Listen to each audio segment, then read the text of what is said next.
শুধুমাত্র মূল্যস্ফীতি নিয়ন্ত্রণের জন্য পলিসি রেট বাড়াতে থাকলে দীর্ঘমেয়াদে তা অর্থনীতির জন্য সুফল বয়ে আনবে না বলে মনে করে ঢাকা চেম্বার।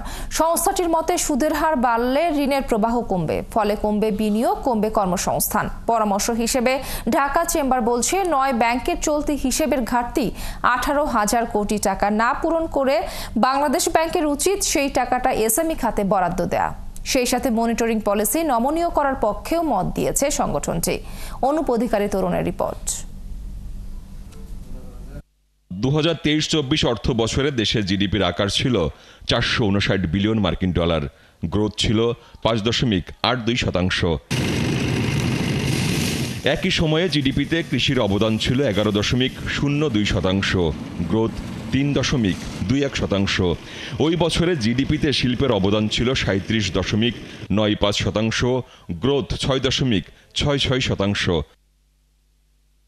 সরাসরি বিদেশি বিনিয়োগ এফডিআই চলতি অর্থ বছরের জুলাই থেকে মার্চ পর্যন্ত এসেছে 2.21 বিলিয়ন ডলার, বৃদ্ধি 8.3%। যদিও এটাকে যথেষ্ট মনে করছে না ঢাকা চেম্বার। সংস্থাটির মতে এফডিআই গ্রোথ হবে কমপক্ষে 24%।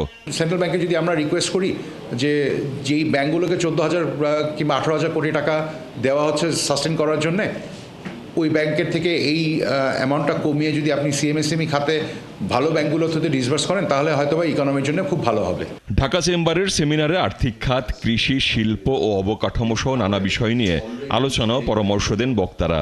তারা বলেন, অর্থনৈতিক প্রবৃদ্ধির চেয়ে এই মুহূর্তে বেশি গুরুত্বপূর্ণ মূল্যস্ফীতি নিয়ন্ত্রণ, আর এটি বাংলাদেশ ব্যাংকের জন্য এখন চ্যালেঞ্জ হয়ে দাঁড়িয়েছে। যেখানে বলা হচ্ছে 12 থেকে 13% হবে ট্যাক্স জিডিপি রেশিও, সেখানে আমাদের আরো কমে যাচ্ছে। 8%-এর উপরে ছিল, 8% কম। এখন এত লো ফিসক্যাল স্পেস দিয়ে আপনি কিভাবে কাজ করবেন?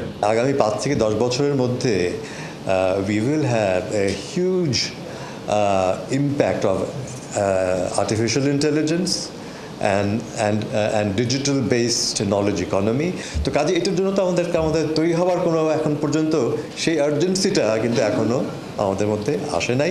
আর্থিক খাতে আরও সমৃদ্ধির জন্য 3R অর্থাৎ রেডিমেড গার্মেন্টস, রাইস এবং রেমিটেন্সের উপরও গুরুত্ব আরোপ করার পরামর্শ দেন আলোচকরা। অনুপ অধিকারী তরুণ, 71, ঢাকা।